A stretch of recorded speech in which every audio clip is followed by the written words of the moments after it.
Shalom jemaat Tuhan, dimanapun Bapak Ibu Saudara berada, kasih karunia Tuhan kiranya memberkati kita dan menyertai kita semua. Saya berdoa di tengah-tengah kondisi yang ada, biarlah tetap kita memiliki iman percaya kepada Tuhan, tetap kokoh di dalam Tuhan.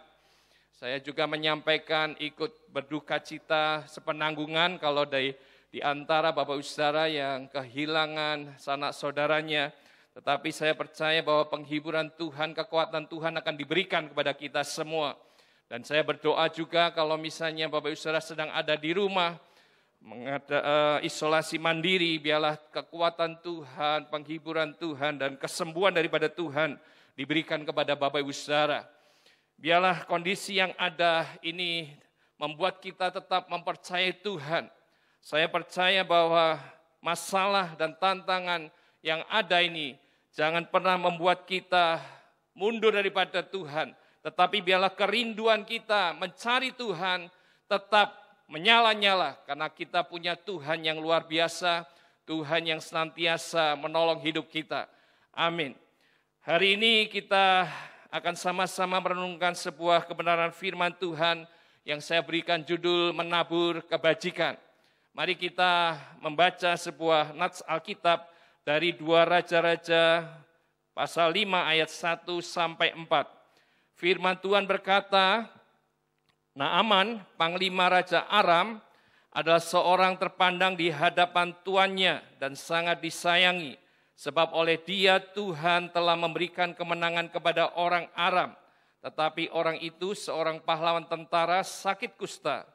Orang Aram pernah keluar bergerombolan dan membawa tertawan seorang anak perempuan dari negeri Israel. Ia menjadi pelayan pada istri Naaman. Berkatalah gadis itu kepada nyonyanya, sekiranya tuanku menghadap nabi yang di Samaria itu, maka tentulah nabi itu akan menyembuhkan dia dari penyakitnya.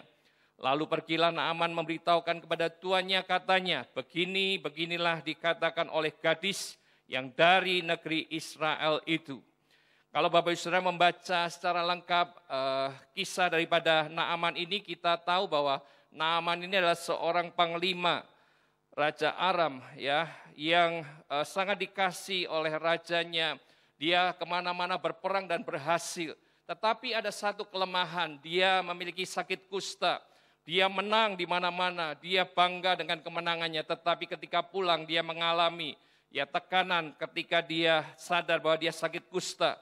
Dan satu kali ada seorang anak perempuan dari Israel yang ditawan oleh bangsa Aram. Dia melayani istri dari Naaman. Dan kemudian anak ini berkata bahwa kalau tuannya itu dibawa ke Israel, maka tuannya akan bisa disembuhkan. Karena di sana ada seorang nabi yang menyembuhkan. Dan akhirnya Naaman pergi ke Israel. Ada sebuah surat yang disertakan kepada dia dan surat itu sampai kepada Raja Israel. Dia berkata bahwa agar Naaman bisa disembuhkan oleh Raja Israel itu. Dan Raja Israel merasa hal itu tidak mungkin. Dia berkata, apakah aku Tuhan? Dan pada akhirnya ketika hal itu didengar oleh Elisa, maka Elisa berkata, panggil Naaman ke rumah dan biarlah aku berkata-kata dengan dia dan biarlah dia tahu ada nabi di Israel ini. Akhirnya si Naaman datang ke rumah Elisa dan kemudian ditemui oleh seorang yang disuruh oleh Elisa dan dikatakan mandilah di sungai Yordan. Dan kemudian hal ini membuat Naaman marah. Dia berkata sungai di Damsyik lebih baik daripada sungai di Yordan di Israel ini. Ya. Dan akhirnya ketika dilihat oleh bawahannya berkata, bukankah itu hal yang mudah? Kalau engkau disuruh sesuatu yang sulit, maka engkau akan lakukan, apalagi ini hanya mandi. Ketika Naaman melakukan hal itu, dia mandi 7 kali dan akhirnya terjadi mujizat, Naaman disembuhkan. Itu sekilas daripada kisah daripada Naaman. Nah Bapak Ibu Saudara, dunia ini terus berputar. Dan kondisi saat ini kita sadar pandemi melanda dan saat ini kita di Indonesia ada PPKM, orang tidak bisa banyak beraktivitas Ya, tetapi dunia yang terus berputar ini menuntut kita untuk terus bekerja, untuk makan, untuk beraktivitas. Tantangan-tantangan ada, tetapi kita sebagai orang percaya dituntut untuk terus menabur kebajikan. Dari kisah ini kita bisa belajar apa yang kita bisa lakukan. Ya, kita belajar dari seorang tokoh iman, seorang pelayan, ya, anak perempuan kecil yang tidak diketahui namanya. Tetapi dia melakukan hal yang baik dan kita bisa belajar daripada apa yang dilakukan dia.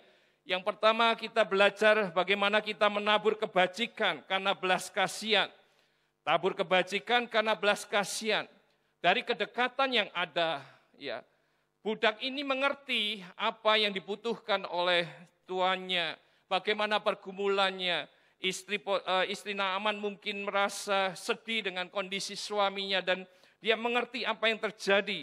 Dan belas kasihan itu menyebabkan dia sebagai budak, ia berani menceritakan ada seorang yang dapat menyembuhkan Naaman.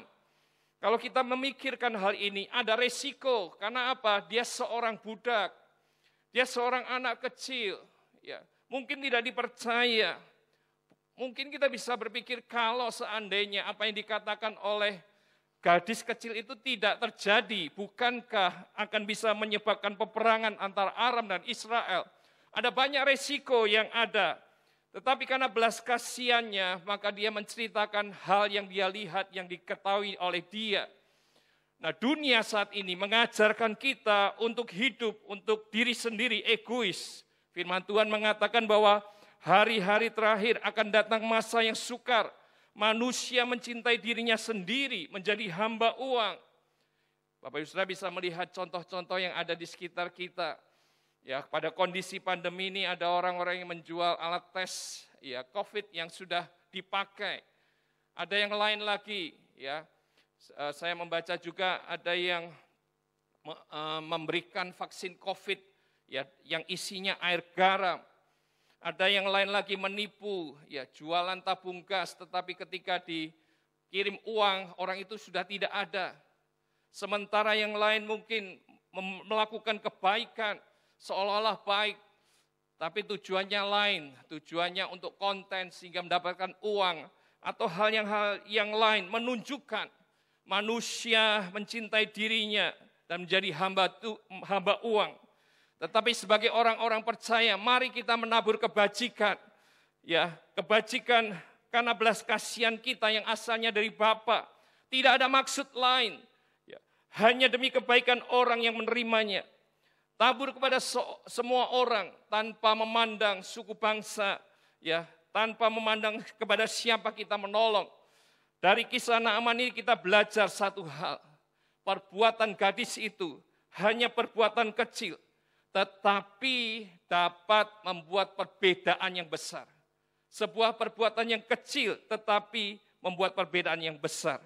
Belas kasihannya membuat Naaman yang sakit itu disembuhkan. Dan firman Tuhan mengatakan di dalam kitab Lukas, dari sekian orang yang ada di Israel, pada waktu itu hanya Naaman saja yang disembuhkan. Dari peristiwa ini kita bisa lihat betapa perbuatan kecil dari seorang gadis ini. Karena belas kasihannya, tuannya disembuhkan. Nah, dari hal ini kita bisa merenungkan. Orang-orang yang di sekitar kita mungkin saat ini banyak yang membutuhkan pertolongan kita. Ya, mereka membutuhkan kasih sayang kita, dukungan kita, doa-doa kita. Banyak orang yang saat ini sedang berjuang untuk dirinya. Ada yang terpapar, mereka membutuhkan pertolongan.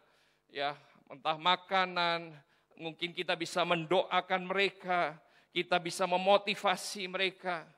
Di tengah-tengah jemaat, ya, saya melihat ada hal-hal yang baik yang kita sudah lakukan, menolong sesama. Dan mungkin kita bisa lakukan hal yang lain, ada yang mungkin orang itu tidak sakit, tetapi membutuhkan kehidupan, maka kita bisa membeli sesuatu dari dia yang ditawarkan. Meskipun kalau misalnya makanan belum tentu itu menjadi selera kita. Tetapi terjadi satu hal yang baik di antara kita. Kenapa? Kita melakukan prinsip. Kita mengasihi mereka. Ya, ada seorang yang bersaksi di tengah-tengah kondisi yang ada. Keluarga terpapar COVID dan mereka tidak bisa kemana-mana. Mereka bingung mau makan apa, mereka tidak bisa mengolah makanan.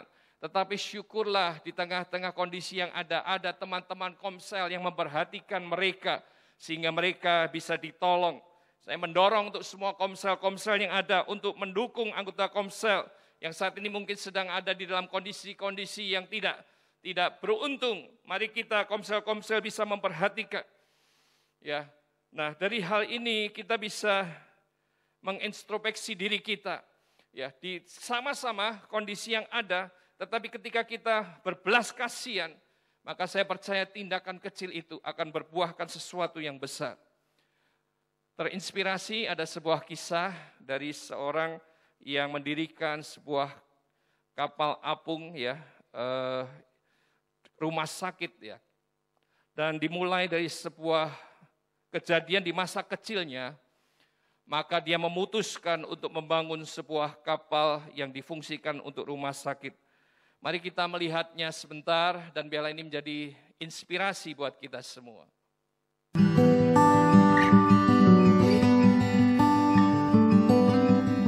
Nama saya Dr. Lee Augustinus Darmawan. Saya adalah ahli bedah toraks, jantung, dan pembuluh darah. Saya adalah pendiri Yayasan Dokter Peduli atau Anda lebih mengenalnya sebagai Dr. Share. Pada tahun ini, tepatnya pada tanggal 19 November 2019, genap berusia 10 tahun.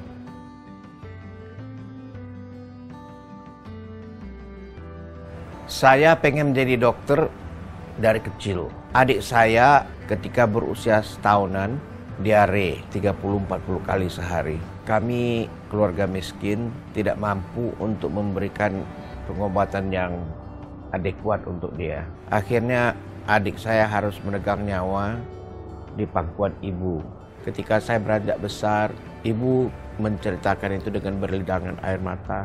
Dan saya saat itu berjanji kepada diri saya, kalau besar menjadi seorang dokter, saya akan menghapus air mata kesedihan dan diganti dengan air mata kegembiraan.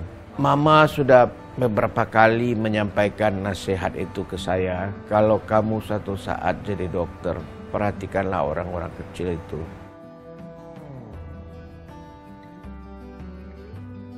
Untuk bikin rumah sakit apung ini, idenya muncul di tahun 2009 ketika saya mengoperasi seorang anak ini. Di K saya operasinya. Anak datang dari Somlaki dengan usus terjepit. Perjalanan dari Somlaki ke Pulau K itu membutuhkan waktu 3 malam 2 hari. Secara teoritis medis itu sudah sangat terlambat. Anak datang dalam keadaan jelek, lalu operasi dilakukan, anak sembuh. Bukan kepandaian dokternya, tapi ada kuasa ilahi yang melindungi anak ini. Saya terdorong untuk memberikan bantuan kepada mereka yang jauh dari Jakarta. Caranya bagaimana? Caranya adalah membawa seluruh peralatan yang dibutuhkan ke sana, singkatnya sebuah rumah sakit. Untuk membawa rumah sakit dari Jakarta ke tempat-tempat yang jauh itu, kita butuhkan alat angkut. Mengingat negara kita adalah sebuah negara kepulauan, yang paling masuk akal adalah membuat sebuah rumah sakit di atas sebuah kapal. Ketika saya ceritakan keinginan saya untuk membuat sebuah rumah sakit di atas sebuah kapal yang kecil, orang mengatakan itu tidak mungkin. Yang lebih berterus terang mengatakan, kamu gila katanya. Makanya lahirlah sebutan dokter gila bagi saya. Yang paling saya ingat adalah pelayaran perdana kami ke Ketapang di Kalimantan Barat. Orang tuanya sudah pasrah, kami serahkan anak kami kepada dokter, seolah-olah anaknya akan meninggal setelah operasi. Dan ketika operasi selesai, Anda bayangkan isak tangis mereka, kegembiraan mereka. Saya ikut larut di dalam kegembiraan mereka. Itu suatu pemandangan yang tidak mungkin saya lupakan di dalam kehidupan saya. Dr. Lee ini adalah seorang ahli toraks, ya, ahli jantung dan pembuluh darah. Pada waktu kecilnya dia mengalami sebuah peristiwa yang tidak mengenakan ketika adiknya yang usianya 1 tahun, dia mengalami diare dan karena kondisi keluarganya, akhirnya apa yang terjadi, adiknya meninggal. Dan pada waktu itu Satu ketika dengan menangis mamahnya mengingatkan dia bahwa ketika kalau nanti kamu jadi dokter satu waktu, maka ingatlah akan orang-orang yang sederhana yang tidak bisa datang berobat dengan baik. Engkau harus memperhatikan mereka. Dan ini menjadi inspirasi dia, apa yang dilakukan ketika dia sudah benar-benar jadi dokter. Dan dia mulai memikirkan menolong orang-orang yang ada di luar pulau yang jauh dari akses kesehatan. Sehingga timbullah ide untuk membangun rumah sakit yang bisa bergerak. Karena Indonesia ini ada banyak kawasan yang pulau-pulau sehingga lebih efektif dengan mendirikan kapal yang ada fasilitas kesehatan di sana. Dan dia mengunjungi banyak pulau yang ada. Dan banyak orang yang dikuatkan, banyak orang yang ditolong. Dan dia bersyukur karena dedikasinya dia. Banyak orang yang diberkati, banyak orang yang berterima kasih atas pertolongan daripada dokter ini. Dan kalau Bapak Saudara membaca daripada berita-berita yang ada, satu kali kapal ini karam dan lihatlah apa yang terjadi. Ada banyak orang yang menolong sehingga banyak sumbangan yang diberikan sehingga kapal ini akhirnya bisa ditolong untuk diperbaiki kembali. Sebuah perbuatan kecil membuat sesuatu hal yang besar bagi sesama yang ada. Dan firman Tuhan mengingatkan kita di dalam Efesus 2 ayat 10 yang berkata, karena kita ini buatan Allah diciptakan dalam Kristus Yesus untuk melakukan pekerjaan baik yang dipersiapkan Allah sebelumnya. Ia mau supaya kita hidup di dalamnya. Kita sama-sama buatan Allah, diciptakan dalam Kristus Yesus untuk melakukan perbuatan baik. Sebagai orang percaya, mari kita hidup di dalamnya. Kita bisa menabur kebajikan karena kita memiliki belas kasihan. Dan belas kasihan itu asalnya daripada Allah sendiri. Hal yang kedua yang kita bisa belajar dari gadis ini adalah, mari kita menabur kebajikan di dalam segala keadaan. Di dalam segala keadaan yang ada, kita tetap bisa melakukan hal ini. Gadis kecil ini, dia ditawan, diambil dari keluarganya, dijadikan pelayan di rumah Naaman. Dia tentunya harus belajar menyenangkan hati tuannya. Mungkin diperlakukan dengan baik, tetapi secara mentalnya dia, minimal dia merasa sedih karena jauh daripada keluarganya, menderita secara batin. Tetapi di tengah-tengah kondisi yang ada, apa yang dilakukan? Dia tetap menabur kebajikan. Kondisi budak tidak nyaman, tetapi apa yang dia lakukan? Dia tetap bertindak. Dia bisa menceritakan apa yang bisa dia lakukan. Kalau dia sakit hati, bisa saja dia acuh tak acuh dengan tuannya yang sakit. Dia tidak menginformasikan, atau yang lain mungkin dia bisa bergosip dengan yang lain, menceritakan kelemahan daripada tuannya. Tetapi lihatlah apa yang dilakukan oleh anak kecil ini, anak perempuan kecil ini. Dia menabur kebajikan dalam segala keadaan. Ia menjadi pahlawan iman saat kondisinya sendiri tidak baik. Dia tetap menabur kebaikan, menginformasikan apa yang dia tahu. Saudaraku, bahwa kita sendiri mungkin tidak selalu memiliki kondisi yang baik dalam kehidupan ini. Tetapi dari kisah ini kita bisa belajar, kita tetap menabur kebajikan di dalam segala keadaan yang ada. Sebuah contoh dari Alkitab, jemaat-jemaat yang ada di Makedonia, dikisahkan di dalam 2 Korintus, dikatakan bahwa orang-orang di Makedonia adalah orang-orang yang miskin, yang ada di dalam penderitaan, tetapi mereka bersuka cita, meluap, memberikan bantuan kepada orang-orang kudus yang ada di Yerusalem. Mereka kaya di dalam kemurahan. Seharusnya secara pemikiran biasa bahwa ketika kita menderita, kita tidak melakukan apa-apa. Tetapi Paulus menuliskan kepada orang-orang Korintus yang kaya, orang-orang Korintus yang terpelajar, orang-orang Korintus yang lebih mampu, bahwa mereka perlu meniru jemaat-jemaat di Makedonia, meskipun mereka sederhana, mereka hidup di berbagai penderitaan, tetapi sukacita mereka meluap, mereka hidup di dalam kemurahan dan membantu orang-orang yang ada di Yerusalem. Kondisi kita mungkin bisa dalam kondisi sederhana, bahkan mungkin pandemi ini membuat kita kesulitan. Tetapi jangan pernah kita melupakan, kita bisa menabur kebajikan di dalam segala keadaan. Ini bicara tentang hati, bukan apa yang kita miliki. Tetapi ketika hati kita diubahkan Tuhan, saat melihat orang memerlukan bantuan, saat kita melihat orang memerlukan pertolongan kita, maka dengan rela kita bisa menolong mereka. Firman Tuhan mengingatkan kita juga, orang kaya dikatakan peringatkan kepada mereka untuk berbuat baik, menjadi baik di dalam kebajikan, suka memberi, membagi. Dengan demikian membuka suatu harta sebagai dasar yang baik bagi dirinya di waktu yang akan datang. Dan kita bisa melihat apapun kondisi kita, kita bisa tetap melakukan kebajikan bagi sesama kita. Sebuah perenungan dalam kehidupan saya, kesaksian hidup. Ketika saya waktu masih kecil, saya belajar dari orang tua saya. Orang tua saya hidup sederhana dan kami hidup di dalam kesederhanaan, dan seringkali saya merasa kadang-kadang iri dengan teman-teman yang lain. Ada kehidupan yang saya pikir tidak nyaman pada waktu kecil. Tetapi ada satu kali ketika orang tua saya memutuskan untuk menjadi hamba Tuhan. Jemaat-jemaat yang ada bukan jemaat-jemaat yang mampu juga. Dan ada banyak orang yang datang kepada orang tua saya.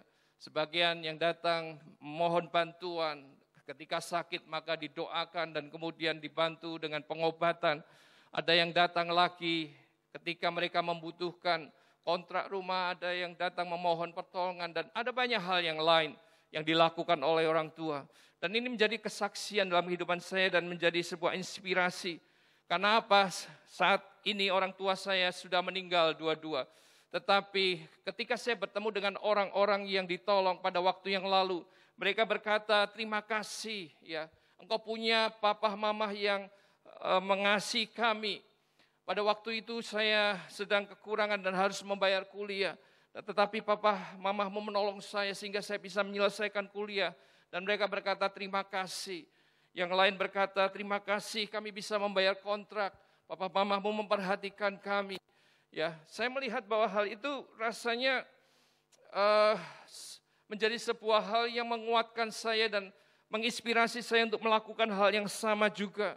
Yang lain berkata terima kasih papa mamamu itu teladan rohani kami.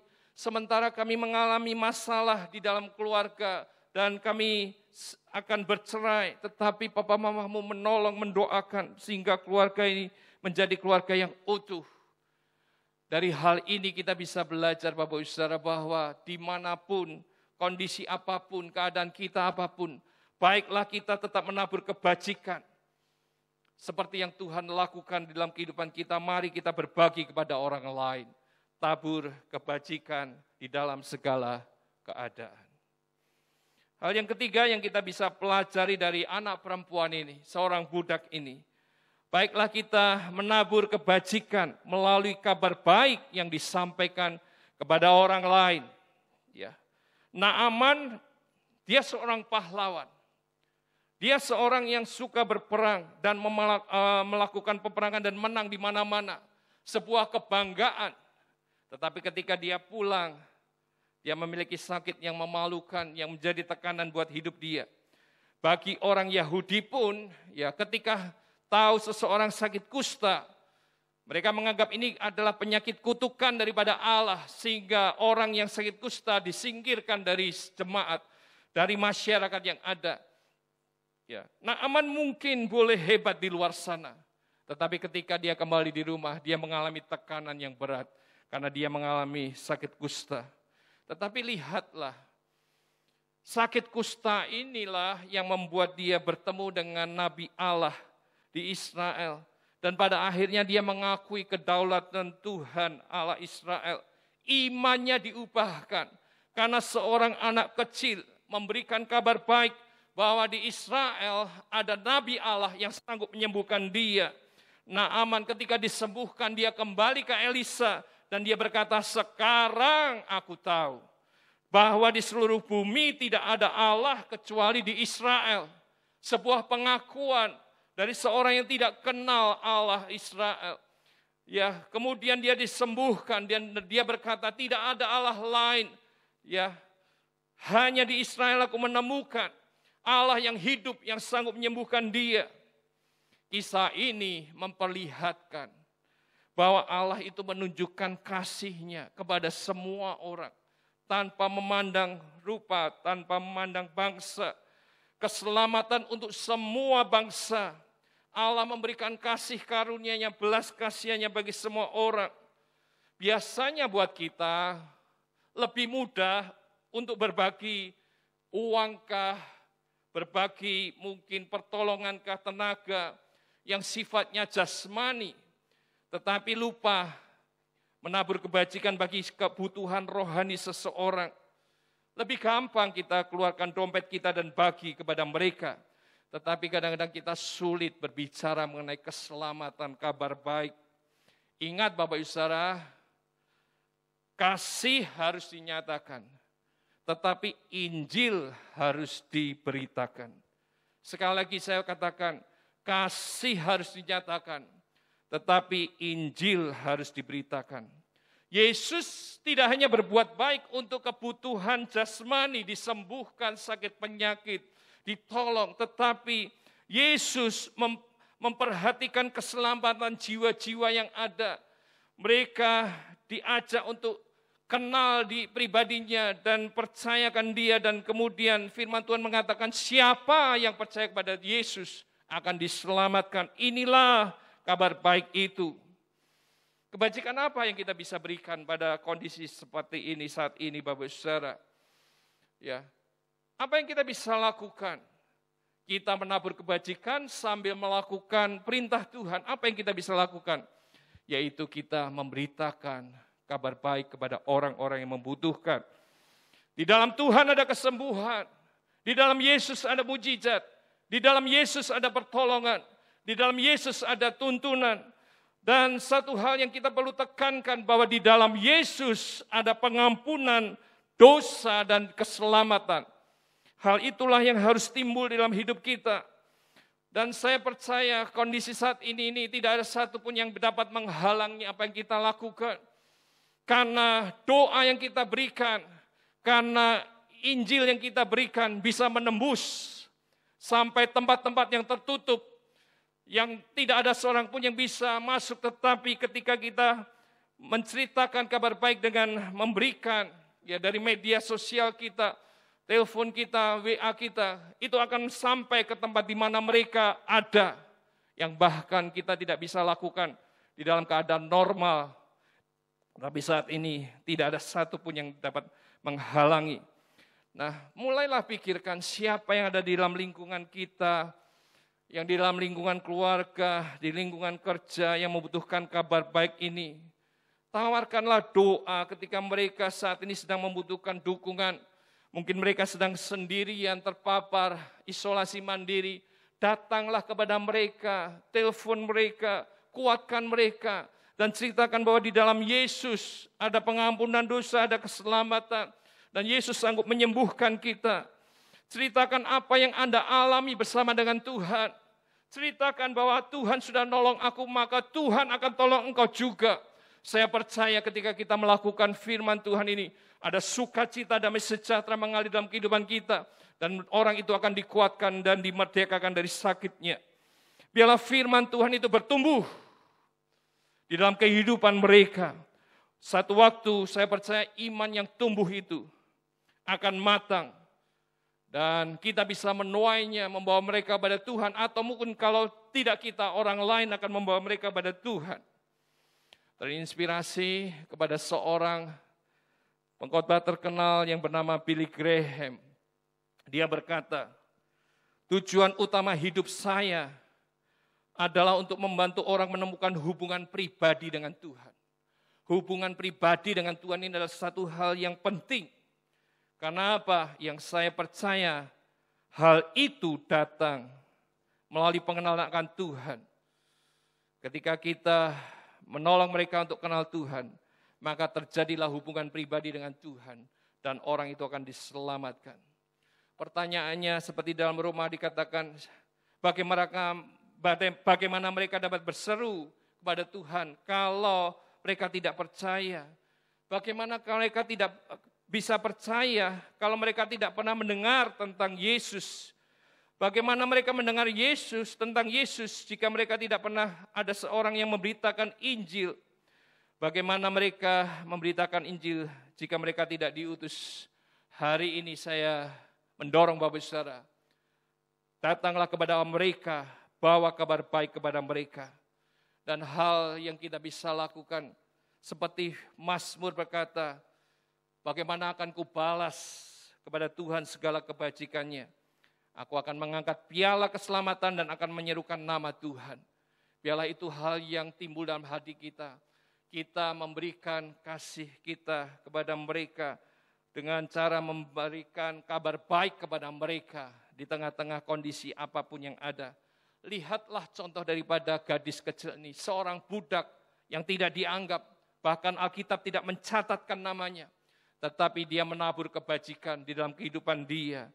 Dia menabur kebajikan apapun kondisi dia. Di dalam belas kasihannya dia cerita tentang sesuatu yang dia tahu. Dan dia memberikan kabar baik yang disampaikan sehingga tuannya diselamatkan. Sehingga tuannya mendapatkan kesembuhan. Bapak Saudara, sebagai kesimpulan dari firman Tuhan yang ada. Kebajikan memang tidak dapat membawa kita kepada keselamatan. Tetapi kebajikan yang kita lakukan itu adalah hasil dari buah pertobatan orang-orang percaya, pertobatan kita. Kalau Yesus melakukan hal itu, mari kita sebagai murid Kristus kita melakukan hal ini. Ya, itu jadi sebuah buah yang kita bisa tabur di tengah-tengah kehidupan ini. Dan firman Tuhan berkata, janganlah kita jemu-jemu berbuat baik, karena apabila sudah datang waktunya, kita akan menuai jika kita tidak menjadi lemah. Karena itu selama masih ada kesempatan bagi kita, marilah kita berbuat baik kepada semua orang, tetapi terutama kepada kawan-kawan kita seiman. Jangan kita berjemu-jemu berbuat baik. Ada waktunya kita akan menuai. Dan ada kesempatan di mana kita masih ada kesempatan, mari berbuat baik. Dan saya percaya ketika kita melakukan hal ini, maka hidup kita akan mengalami sukacita, mengalami damai sejahtera. Tuhan memberkati hidup kita semua. Kiranya firman Tuhan ini menolong kita untuk hidup di dalam kebenaran firman Tuhan senantiasa. Dan biarlah nama Tuhan dipermuliakan. Mari kita sama-sama merenungkan firman Tuhan. Dimanapun Anda berada, mari kita sama-sama berdoa kepada Tuhan. Kalau kita saat ini membutuhkan kasih karunia Tuhan untuk melakukan hal ini, mari minta sama Tuhan. Dan kita bisa menyanyikan bersama-sama, hidupku menggenapi firman-Mu.